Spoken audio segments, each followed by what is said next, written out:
The crisp crackle of a paper ticket was the sound that started a war in the polished expanse of JFK's Terminal 4. It was a sound of antiquity, a relic in an age of QR codes and digital wallets. For the impeccably dressed couple, Chad and Brittany Pensington, it was a sound of poverty, of someone who didn't belong in their world of platinum cards and priority boarding. They watched the unassuming black man, his face etched with a quiet weariness, and began their whispered mockery. What they couldn't know was that this man, David Sterling, wasn't just holding a ticket. He was holding a key, and he was about to unlock a lesson in humility so profound, so devastatingly complete, that the entire airline industry would feel the aftershock. The air in John F. Kennedy International Airport's Terminal 4 was thick with the scent of overpriced coffee, jet fuel, and human anxiety. It was a sprawling cathedral of transient souls, its vaulted ceilings echoing with the constant, rolling thunder of suitcases and the disembodied drone of gate change announcements. At Gate B23, the congregation was particularly restless. Apex Air Flight 88 to London. Heathrow was delayed, first by 30 minutes, then an hour, and now the glowing screen simply read, "Delayed, awaiting update," a vague and infuriating purgatory for the hundreds of passengers trapped within its gravitational pull. Among them, radiating an aura of supreme impatience, were Chad and Brittany Pensington. They were a portrait of curated success. Chad, tall and lean in a bespoke navy blazer that probably cost more than the monthly rent of the person next to him, was aggressively tapping on his phone, his jaw tight. His loafers, worn without socks, were made of some exotic leather that seemed to absorb the terminal's fluorescent light. Brittany, his wife, was a sculpture of sharp angles and designer labels. Her white trench coat was artfully draped over her shoulders, revealing a silk blouse and a constellation of delicate gold jewelry. She sipped from a bottle of mineral water as if it were a fine champagne, her eyes scanning the crowd with a bored, analytical disdain. "This is utterly unacceptable," Chad muttered, not to Brittany, but to the universe at large. "I have a 7-figure deal to close in Mayfair tomorrow morning. Apex Air will be hearing from my solicitor. The sheer incompetence—" Brittany placed a perfectly manicured hand on his arm. "Calm down, darling. Ruffling your feathers won't make the plane magically appear. We'll get a voucher. Perhaps they'll upgrade us to the new Sky Residence Suite for the trouble." Her voice was smooth, but it carried an undercurrent of the same steely entitlement. They saw the world not as a place to exist in, but as a series of services to be rendered to them. Delays were not logistical problems. They were personal insults. Their attention was momentarily diverted by a man making his way toward the boarding desk. He was the antithesis of their polished aesthetic. He was of average height, perhaps in his late 50s, with a face that looked kind but tired, deeply etched with lines that spoke of long days and sleepless nights rather than expensive skin treatments. He wore a simple, well-worn tweed jacket over a plain grey sweater and comfortable corduroy trousers. On his feet were practical, sturdy-looking boots, scuffed at the toes. He held no gleaming carry-on, only a worn leather satchel slung over his shoulder. In his hand was a document that seemed to belong to a different era, a multi-page paper airline ticket, complete with a carbon copy receipt stapled to the back. This was David Sterling. To the casual observer, he was unremarkable. He could have been a professor on sabbatical, a retired civil servant, or a man visiting family. There was nothing about him that screamed wealth or importance. His posture was not one of power, but of patience. He carried himself with a quiet gravity, as if he bore a weight that had long since settled into the marrow of his bones, a weight that made the petty frustrations of a flight delay seem insignificant. That weight was the reason for his journey. His younger sister Helen was in a London hospital, her condition having taken a sudden, sharp turn for the worse. The doctors had used words like critical and prepare yourselves. Every minute the screen at gate B23 flashed its indifferent, delayed message was another minute stolen from him, another grain of sand slipping through the hourglass. The paper ticket was a contingency, booked at the last minute by his old-school personal assistant, Michael, who still believed in the tangible security of physical documents, a belief David found comfortingly archaic. He wasn't thinking about status or appearances. He was thinking about Helen's smile, about the sound of her laugh, about holding her hand one last time.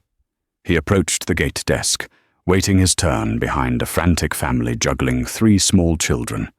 The senior gate agent, a woman named Brenda with a severe haircut and an expression of permanent exasperation, was fielding their questions with the warmth of a glacier. "I'm sorry, sir. I have no new information. As the screen says, we are awaiting an update," she recited, her voice a monotone of practiced indifference. When David's turn finally came, his presence seemed to be an additional irritation to her. Her eyes flickered from his simple clothes to the paper ticket in his hand, and a small, almost imperceptible sneer touched her lips. "Yes?" Brenda's tone was clipped, her patience worn to a microscopic thread. She tapped a long, blood-red fingernail against the countertop, a rhythmic beat of impatience that echoed the frantic thumping in David's own chest. David offered a small, polite smile that didn't quite reach his worried eyes. "Good afternoon. I was just hoping to get any small update you might have. My situation is rather urgent." He spoke softly, his voice a low, calm rumble that was immediately lost in the cacophony of the gate area. Brenda's eyes zeroed in on the paper ticket he held out. She didn't take it. She stared at it as if it were a fossil he'd unearthed. "A paper ticket," she said, the words loud enough for those nearby to hear. There was a note of theatrical disbelief in her voice, a performance for the benefit of her junior colleague, Kevin, and anyone else within earshot. "We haven't issued one of those in years. Did you book this through a museum?"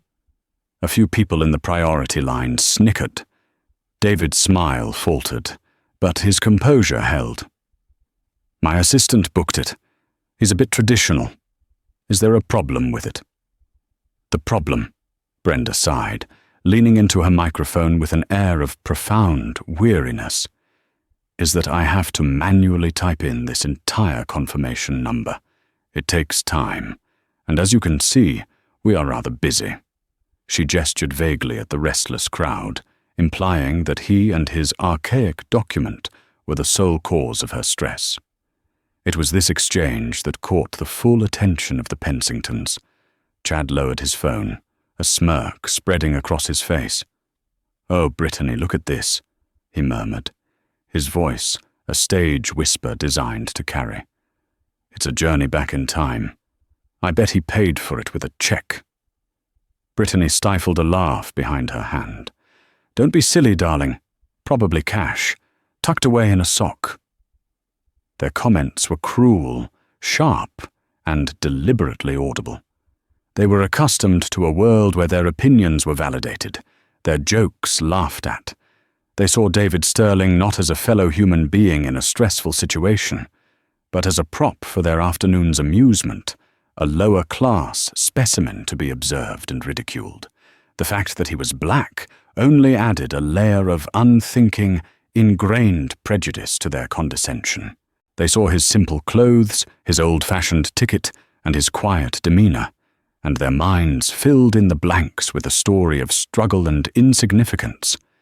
He was, to them, so far beneath their station as to be almost invisible, except as a source of ridicule. David heard them. The words struck him, but they didn't penetrate the armor of his grief and focus. He had faced far worse than the petty insults of spoiled children. He had navigated boardrooms filled with predators, stared down corporate raiders, and built an empire from dust and determination. The sneers of two people who measured worth in brand names were like gnats buzzing around a lion. Still, a flicker of indignation sparked within him. Not for himself, but for the principle of the thing, for the casual cruelty of it all. He turned his head slightly, his gaze meeting Chad's for a brief, electric moment.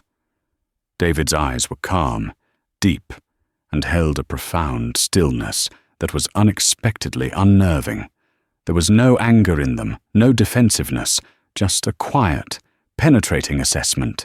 Chad, for a split second, felt a strange jolt, as if he'd touched a live wire. The smirk on his face wavered. He was used to people being intimidated or reacting with anger. This placid, unreadable stare was something else, entirely. He quickly looked away, turning back to Brittany with an exaggerated eye roll to reclaim his bravado. Brenda, meanwhile, was making a show of her task. She typed in the long sequence of numbers with agonizing slowness, sighing dramatically between keystrokes. "Let's see what the system says about Mr. David Sterling," she announced, as if reading from a criminal's rap sheet. "Ah, yes, seat 34B, a middle seat, in economy." She said the last word with a particular emphasis, a verbal stamp of his status. "Of course it is," Brittany whispered to Chad, now fully invested in the drama. "Can you imagine? Squeezed between two strangers for 9 hours. Positively ghastly." The junior agent, Kevin, a young man with kind eyes and a nervous disposition, shifted uncomfortably behind the counter. He glanced at David, then at his superior, his face flushing with vicarious embarrassment. He wanted to say something, to apologize for Brenda's behavior. But he was new, intimidated, and the withering glare she could deploy was legendary among the ground staff. So he said nothing, instead busying himself with a stack of papers, his silence a form of complicity. David simply nodded. "Thank you for checking," he said to Brenda, his voice even. "I would still appreciate any update on the flight's status."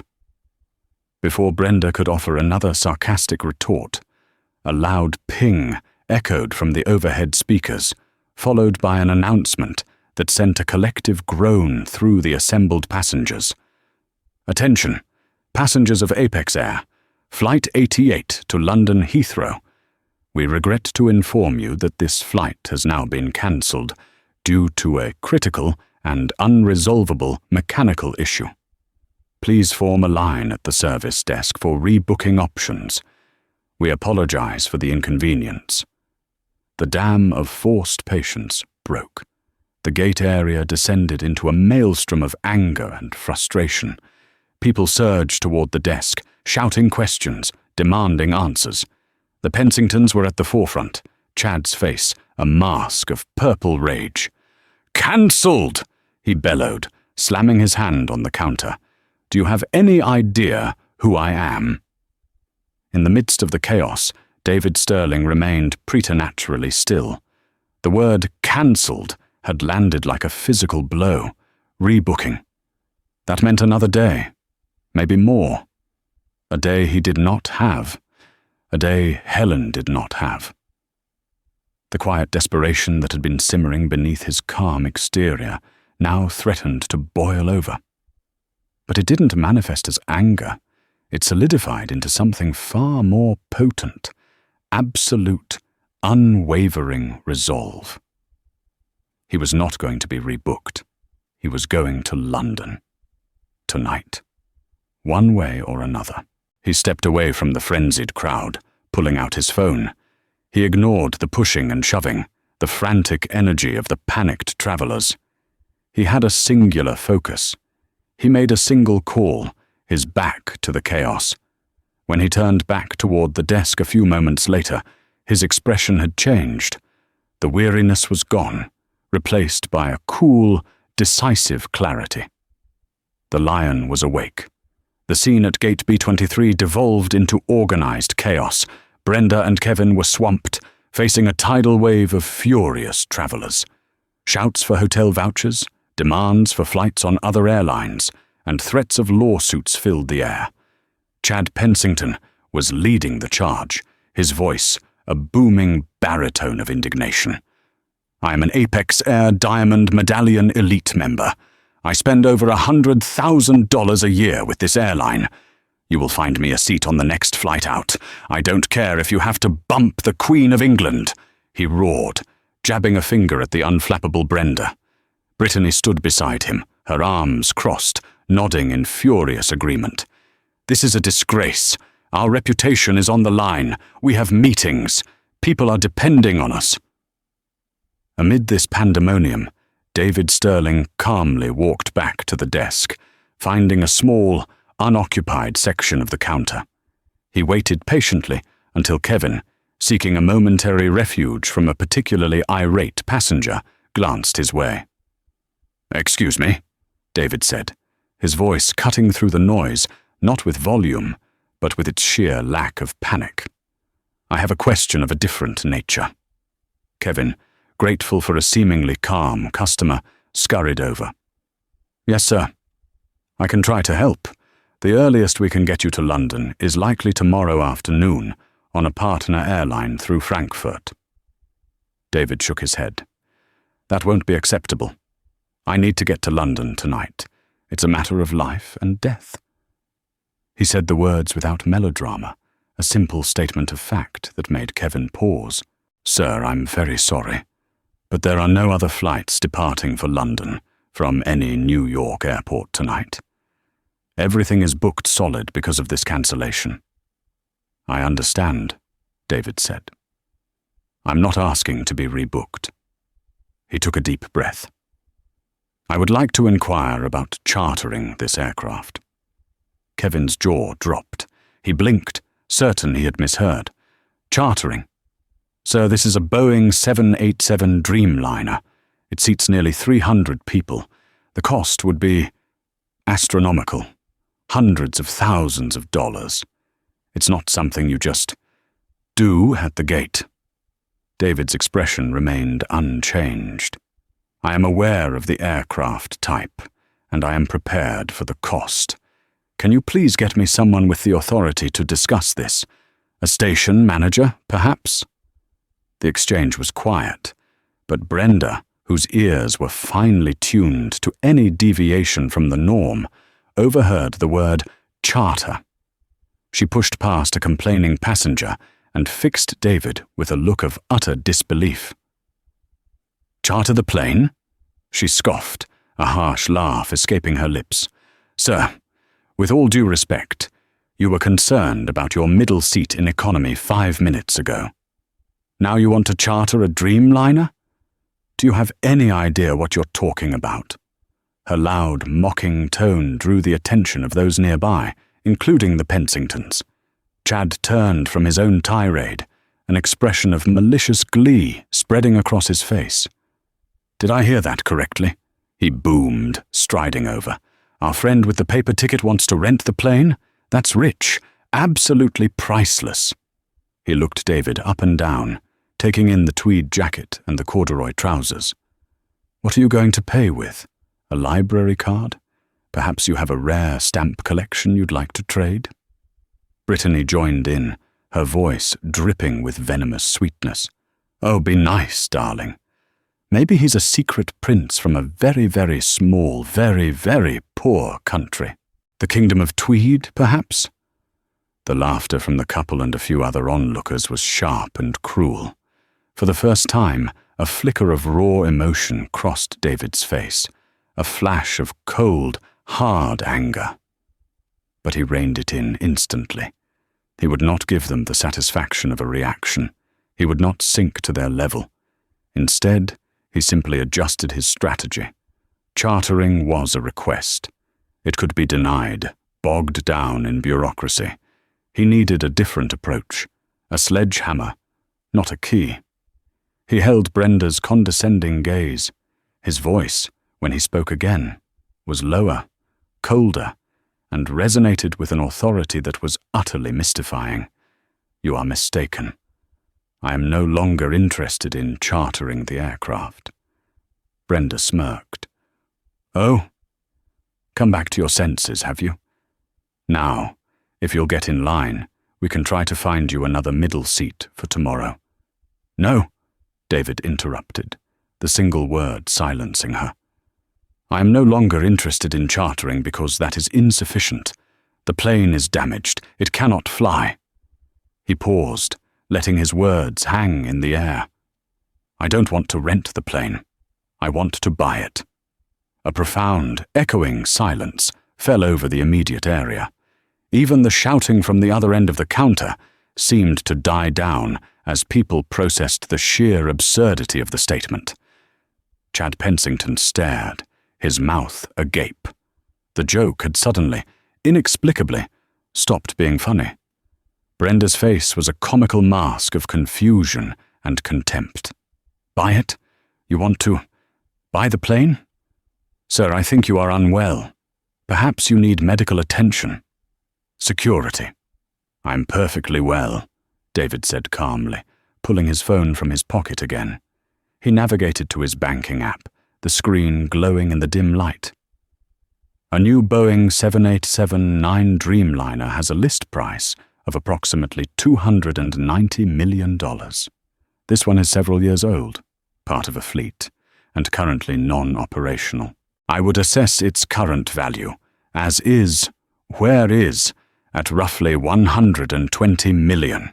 However, for the inconvenience and the urgency, and to expedite the process, I am prepared to wire Apex Air's parent company, Intercontinental Air Group, the sum of $150 million. Right now. He held up the phone. Though no one could see the details, the sheer confidence with which he spoke, the casual way he tossed around 9-figure numbers, was staggering. It was like watching a street magician suddenly bend reality. Now, he continued, his eyes locking onto Brenda's, then shifting to the increasingly pale face of Chad Pensington. I believe I asked for your station manager. If he is not here in 5 minutes, my offer will be reduced by $10 million, and another $10 million for every 5 minutes after that. I suggest you move quickly. The escalation was so sudden, so total, that it defied all comprehension.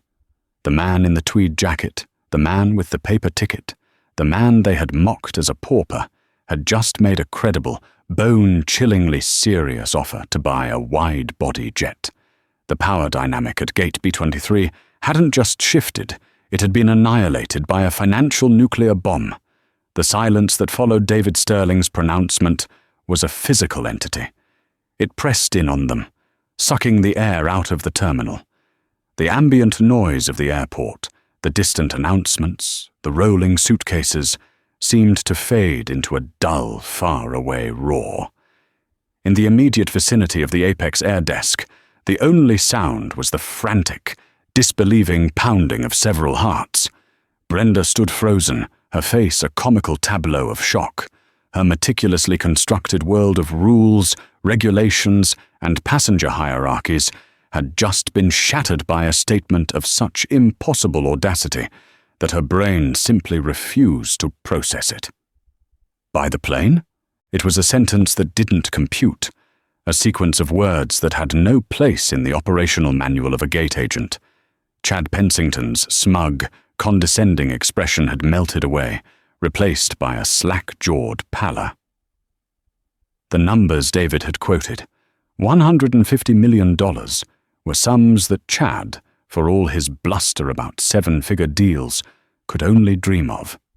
He was a successful regional manager for a luxury car brand, a man who lived in a multi-million-dollar suburban home and vacationed in St. Bart's. He was wealthy, but this was not wealth. This was power. This was a force of nature he couldn't comprehend, and it was wearing a tweed jacket. Brittany stood beside him, her hand clutching his arm, her eyes wide with a fear she didn't understand. The man they had ridiculed as a peasant was suddenly speaking the language of kings. It was Kevin, the junior agent, who broke the spell. With trembling hands, he picked up the internal phone. "Mr. Harrison, this is Kevin at Gate B23. Sir, you need to come down here. Immediately." There was a pause. "No, sir, I can't explain over the phone. Just, please, it's an unprecedented situation." While they waited, David stood with an almost serene calm. He put his phone away, his posture relaxed, as if he had just ordered a coffee. He was not looking at the Pensingtons or at Brenda. His gaze was distant, directed through the large plate-glass windows at the grounded Dreamliner on the tarmac. To him, this wasn't a display of power. It was a transaction, a tool. The plane was a broken machine, and he was offering to buy it to get it fixed so it could take him to his sister. The money, as staggering as it was to others, was merely a resource to be deployed to solve the most critical problem in his life. Less than 3 minutes later, a portly man in a slightly too tight airline suit came bustling through the crowd, his face flushed. This was Daniel Harrison, the JFK station manager for Apex Air, a man whose job consisted of putting out fires. From the look on his face, he was expecting a fire. He was not expecting a volcano. "What is going on here?" he demanded, his eyes darting between Brenda's shell-shocked expression and Chad Pensington's ghost-white face. "I was told there was a security issue." Brenda pointed a shaky finger at David. That man, he wants to buy the plane." Harrison let out an exasperated sigh, ready to dismiss the claim as the ravings of a disgruntled passenger. "Sir, I understand you're frustrated about the cancellation, but making absurd threats is not." "It is not a threat, Mr. Harrison," David said, his voice calm and steady. He had somehow learned the manager's name in the intervening moments, a small detail that added to his aura of inexplicable competence. "It is a legitimate, time-sensitive cash offer. $150 million wired to your parent company's primary account for the purchase of that aircraft, tail number N787AP, as is. My offer, as I stated to your associate, is currently degrading at a rate of $2 million per minute. You have already lost $6 million. Harrison stared at him. He, like Brenda, was primed for dismissal, but there was something in David's eyes, a complete lack of bluff, an absolute certainty, that stopped him cold. He had dealt with angry celebrities, entitled politicians, and delusional individuals in his 20 years with the airline. This was none of those. This was something entirely new. "You can't be serious," Harrison stammered, his professional composure cracking. "My name is David Sterling," the man said simply. "Perhaps you have heard of Sterling Minerals Group or the Hyperion Fund." The names landed in the station manager's brain like depth charges. Sterling Minerals, Hyperion Fund. He wasn't a finance guy, but even he had seen those names in the Wall Street Journal. Sterling Minerals was a mining behemoth that had cornered the global market on certain rare earth elements essential for modern technology. The Hyperion Fund was a legendary private equity firm known for making audacious, transformative investments. And the reclusive, almost mythical founder of both was a man named David Sterling. A man who famously shunned the limelight, who was known to dress simply and live without the ostentatious trappings of his billionaire peers. The blood drained from Daniel Harrison's face. He was standing in front of one of the wealthiest self-made men in the world, and his staff, along with some of his most valued customers, had been mocking him.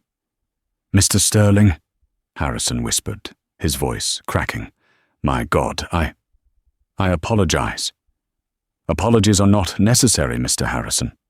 A decision is," David replied, his tone hardening slightly. "The clock is ticking." Harrison fumbled for his own phone, his hands shaking so violently he could barely unlock it. "I need to call corporate. I need to—" Get the Executive Vice President of Operations on the line, right now. Declare a Level 1 financial anomaly." He barked orders into the phone, his voice a mixture of terror and awe. The scene had become a spectacle. The wider crowd of passengers, sensing the seismic shift in gravity, had grown quiet, straining to hear. Everyone was now staring at David Sterling, this quiet man in a tweed jacket who now seemed to be surrounded by a shimmering, invisible aura of immense power. Chad and Brittany Pensington were shrinking. They were trying to make themselves smaller, to fade into the background. But it was impossible. They were caught in the blast radius. Chad's face was slick with a cold sweat. He thought of the words he had said. Library card, Kingdom of Tweed. He felt a wave of nausea so profound he thought he might be sick right there on the polished terminal floor. He had not just insulted a wealthy passenger. He had stood before a titan of industry, a man who could buy and sell his entire company before breakfast, and mocked him like a schoolyard bully. The karmic weight of his arrogance was beginning to press down, and he feared it would crush him. The silence wasn't just silence anymore. It was the sound of a verdict being rendered. The executive echelons of Apex Air and its parent company, Intercontinental Air Group, IAG, were thrown into a state of unprecedented chaos. A frantic, middle-of-the-night conference call was convened, connecting board members, legal counsel, and the chief financial officer from their beds in London, Chicago, and Hong Kong. The initial report from a terrified Daniel Harrison at JFK sounded like a prank, a fever dream. A passenger was offering to buy a grounded 787 in cash. Right now, the first reaction was disbelief. The second was a frantic search on their corporate terminals.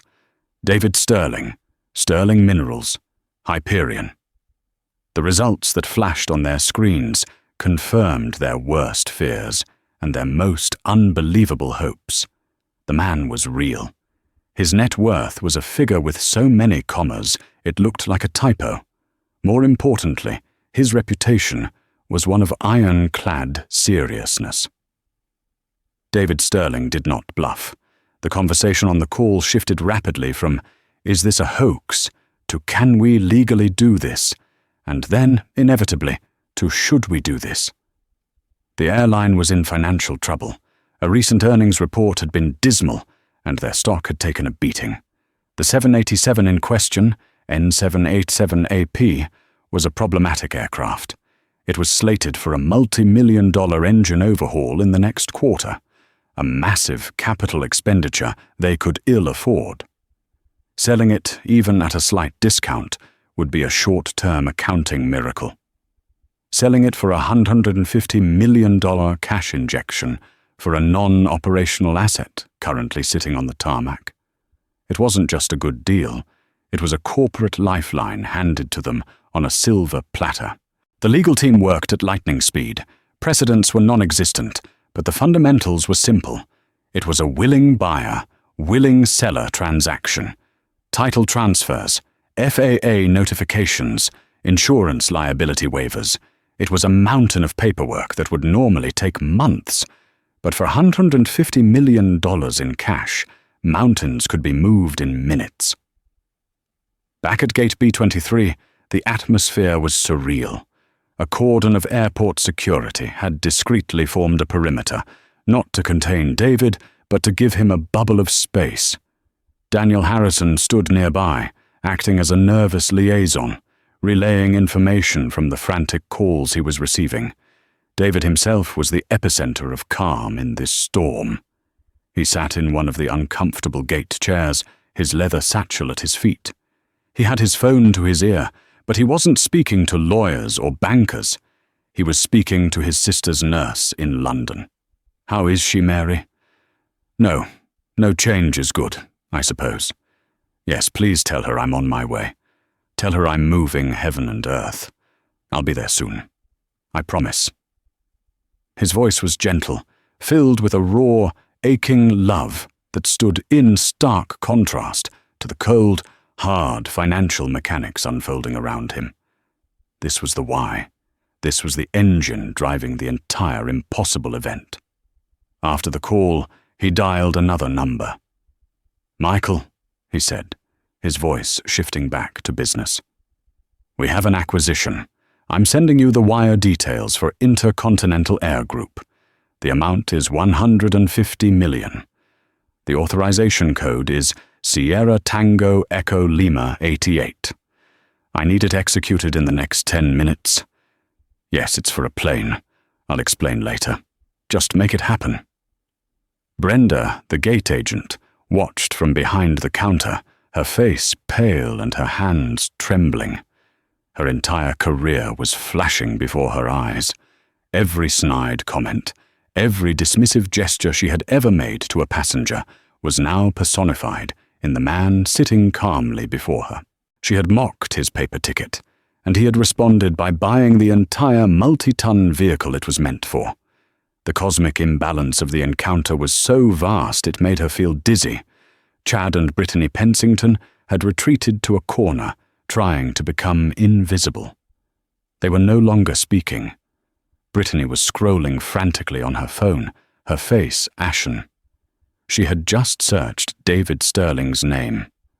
Page after page of articles from Forbes, The Economist, and the Financial Times detailed his rise, his philanthropy, his ruthless business acumen. She saw pictures of him with world leaders, with tech visionaries, with titans of finance. And he was wearing a variation of the same simple, unadorned clothing in almost everyone. It wasn't a costume. It was who he was. Their judgment had not just been wrong, it had been a catastrophic failure of perception, a blindness induced by their own vanity. Chad was staring blankly at the floor, replaying their every word, every snicker, in his mind. It was a horror film starring his own arrogance. The confirmation came 45 minutes after the initial offer. Daniel Harrison, looking as if he had aged a decade, approached David with his phone held out like a holy relic. "Mr. Sterling, our CFO, Sir Richard Attenborough, would like a word." David took the phone.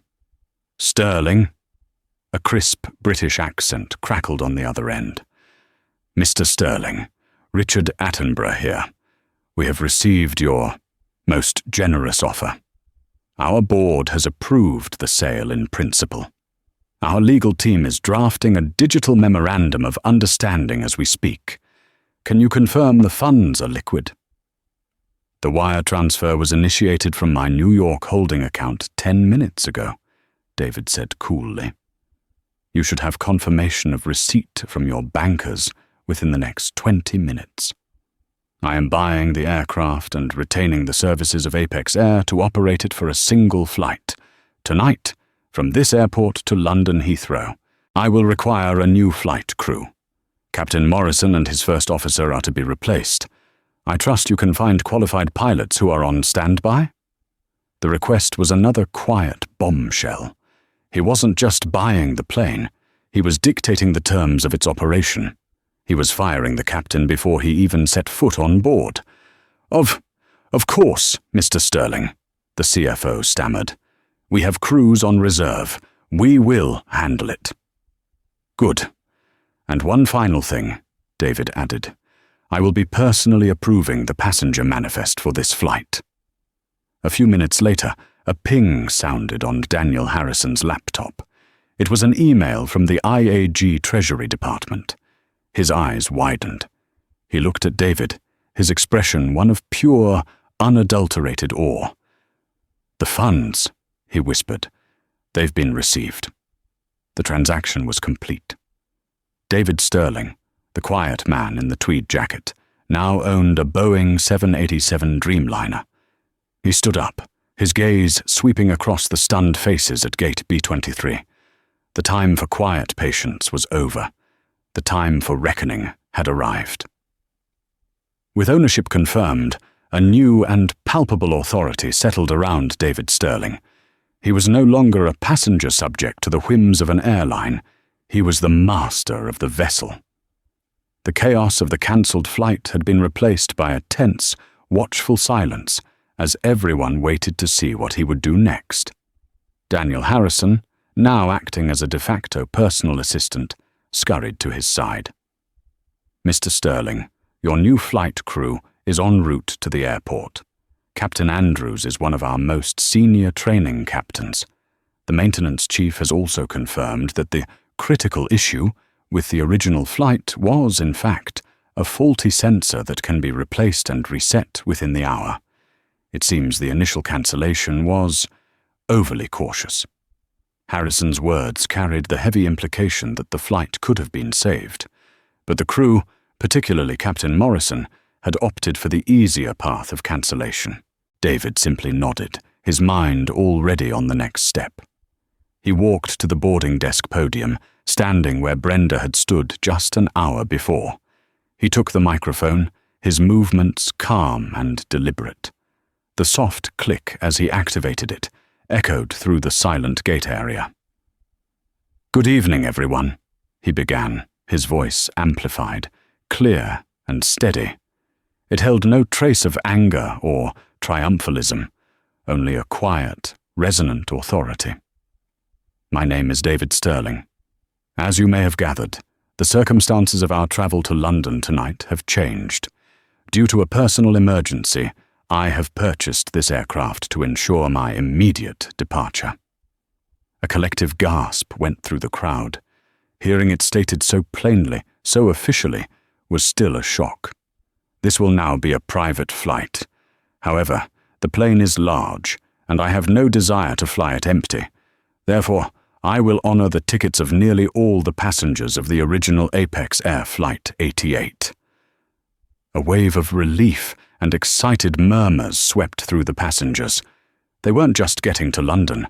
They were part of an unfolding legend. "Boarding will commence in approximately 1 hour, as soon as the maintenance is complete and the new crew is in place," David continued. He then paused, his eyes scanning the crowd until they found their targets. "As I said, I will honor the tickets of nearly all the passengers. There will be some exceptions." The air crackled with anticipation. His gaze first fell upon Chad and Brittany Pensington, who were huddled together as if for warmth, their faces a portrait of dread. "Mr. and Mrs. Pensington," David said, his voice remaining level, but with an edge of cold steel. "You expressed your distaste for the idea of traveling on the same aircraft as someone you deemed beneath you.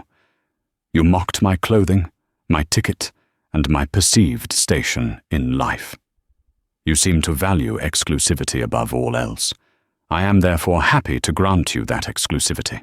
You will have the exclusive experience of not being on this flight. Your tickets are voided. You are not welcome on my plane." Brittany let out a small, strangled sob. Chad's face, already pale, turned a ghastly shade of grey. He opened his mouth to protest, but no words came out. What could he possibly say? They had been surgically excised from the group, their own snobbery used as the scalpel. Next, David's eyes moved to the podium, settling on the trembling figure of Brenda. "Brenda," he said, the use of her first name both intimate and dismissive. "You hold a position of service, yet you wield your small authority with contempt. You judged me based on a piece of paper and used it as an excuse for mockery and disrespect. A person's dignity should not be dependent on their seat assignment or their method of payment. You are a representative of an airline I no longer wish to do business with, and you will not be a part of this journey. Please gather your things. Your presence is no longer required at this gate." Brenda stared at him, her mouth opening and closing like a fish. The public nature of the rebuke was devastating. Every passenger she had ever slighted, every colleague she had belittled, was embodied in this man's quiet, final judgment. Finally, David's attention turned to Captain Robert Morrison, the original pilot of Flight 88, who had come to the gate to get an update and now stood in uniform, a witness to the whole surreal affair. "Captain Morrison," David said, his voice resonating with a new level of command. "A captain is responsible for his ship and all souls on board. But your first instinct was to cancel, to inconvenience hundreds of people, rather than to exhaust every possibility of solving a problem. This plane now belongs to me, and I require a pilot who sees solutions, not just obstacles. You are relieved of your command. Enjoy your evening in New York." The captain, a man used to absolute authority on his flight deck, was rendered speechless. He was a proud, decorated pilot, but he had been dismissed with less ceremony than a disobedient cabin boy. The karma was swift, brutal, and perfectly symmetrical. Each of them had been judged by the very standards they had used to judge him: exclusivity, status, and authority. But David wasn't finished. His eyes found Kevin, the junior agent, who had been watching the entire spectacle with a mixture of terror and awe. "Kevin," David said, a hint of warmth returning to his voice. "You showed discomfort with your colleague's behavior. You were polite and tried to be helpful. Your decency did not go unnoticed. I would like you to manage the boarding for this flight. Please upgrade the family with the 3 small children from economy to the first-class cabin. And find that elderly couple who were so patient in the back row and give them the 2 business-class seats that have just become available. And you, Kevin, will join us on this flight as my guest. I believe a promotion is in your future, though likely with a different airline." Kevin stared, his eyes welling with tears, and could only manage a choked, "Thank you, sir." The rest of the passengers erupted in spontaneous applause. It wasn't just about the flight. It was about witnessing a moment of profound and righteous justice. It was a fairy tale unfolding in the sterile environment of an airport terminal. The humble had been exalted, and the arrogant had been brought low in the most public and spectacular fashion imaginable. The turning of the tables was complete. The flight to London was unlike any other. The atmosphere on board David Sterling's newly acquired 787 was one of quiet celebration and shared wonder. The passengers, strangers just hours before, were now bound by a common, extraordinary experience. They spoke in hushed, excited tones, recounting the events at the gate. David, having ensured his upgraded guests were comfortable, took his originally assigned seat, 34B, the middle seat in economy. He politely declined offers from grateful passengers to take their premium seats. He wasn't on a victory tour, he was on a pilgrimage. He spent the flight in quiet contemplation, his thoughts thousands of miles ahead, in a quiet hospital room. He landed at Heathrow just as the sun was rising over London. A private car he had arranged was waiting on the tarmac, and he was whisked away, bypassing customs and the usual airport formalities. He arrived at St. Mary's Hospital in Paddington less than an hour later. He walked into Helen's room to find her awake, her eyes weak but full of love. He took her hand, the paper-thin skin cool beneath his touch. "You came," she whispered, her voice frail. "I told you I would," he said, his own voice thick with emotion. "I will always come for you." The chaos, the money, the spectacle at JFK, it all melted away in that moment. All that mattered was this. But the world outside that quiet room was in an uproar. The story had gone viral. A dozen passengers had filmed David's speech at the gate. The clips, uploaded to social media, spread like wildfire. By the time the world woke up, the man who bought the plane was the #1 trending topic globally. Apex Air fail and Sterling justice were tweeted millions of times. News outlets from CNN to the BBC scrambled to cover the story, piecing together the details from passenger interviews and stunned airport employees. The karma that had begun at the gate continued to ripple outward with devastating force. For Apex Air, it was a public relations cataclysm, Their stock, already fragile, plummeted by over 20% at the opening bell. The story painted them as an airline staffed by bullies and incompetents, saved only by the intervention of a billionaire folk hero. The detail about the critical mechanical issue, being a minor sensor fault, was leaked, leading to an immediate FAA investigation into their maintenance and operational protocols. Brenda was fired before her shift had even officially ended. Captain Morrison was suspended indefinitely pending the FAA review, his career as a commercial pilot effectively over. Daniel Harrison was demoted and transferred to a small regional airport in North Dakota. The airline was forced to issue a groveling public apology, but the damage was done. The brand was toxic. For Chad and Brittany Pensington, the aftermath was a personal apocalypse. Chad's employer, a luxury automotive group that prided itself on impeccable customer service and brand image, was inundated with messages from people disgusted by his behavior. The viral video of him mocking David, followed by his stunned, pathetic silence, was career poison. He was fired within 24 hours for bringing the company into disrepute. Brittany, a self-styled lifestyle influencer and brand consultant, was dropped by all her clients. Her carefully curated online image of elegance and sophistication was shattered, replaced by the reality of a petty, cruel bully.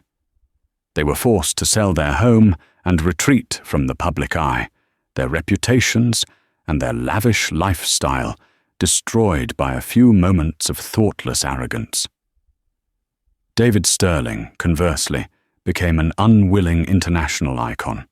He was hailed as a hero of the common man, a powerful figure who had used his immense wealth not for ego, but for a deeply human reason, to see his dying sister, and in the process had delivered a stunning lesson in civility. He received thousands of emails and letters of support. Philanthropic donations to his charitable foundations spiked. New, lucrative investment opportunities poured in. He ignored it all. He sold the 787 back to a different airline a week later for a modest profit, and instructed his financial team to donate the entire proceeds to a charity that provided free medical transport for families in need. He spent the next 2 weeks by Helen's side, reading to her, sharing old memories, and holding her hand. She passed away peacefully, her brother by her side. He had not been able to save her life, but he had been able to grant her final wish to not be alone at the end. He had moved heaven and earth, not with divine power, but with the resources he had earned and the unwavering resolve born of love. The world would remember the billionaire who bought a plane. They would tell the story of the stunning takedown of the arrogant and the entitled. But David Sterling would always remember it differently. He would remember the crisp crackle of a paper ticket, the desperate race against time, and the quiet, immeasurable value of holding his sister's hand one last time. The money was just a tool. The silence that fell when he used it was just a side effect. The true victory was found not in the roar of the crowd, but in the final, peaceful whisper in a London hospital room. The story of David Sterling serves as a powerful, modern-day parable. It's a stark reminder that a person's worth is not defined by their clothes, their possessions, or the type of ticket they carry. True character and true power often reside where we least expect it, hidden beneath a quiet and unassuming exterior. The world is full of Brendas and Pensingtons, people who build their fragile egos by looking down on others. But as they learned that day, the person you dismiss might just be the one who owns the ground you stand on. This story isn't just about the spectacular karma they received.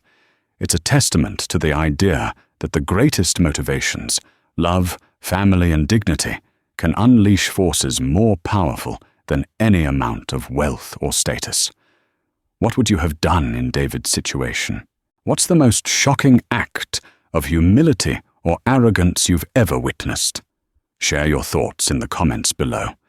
If this story resonated with you, please give this video a thumbs up, share it with someone who needs to hear it, and don't forget to subscribe for more true life stories of justice and inspiration.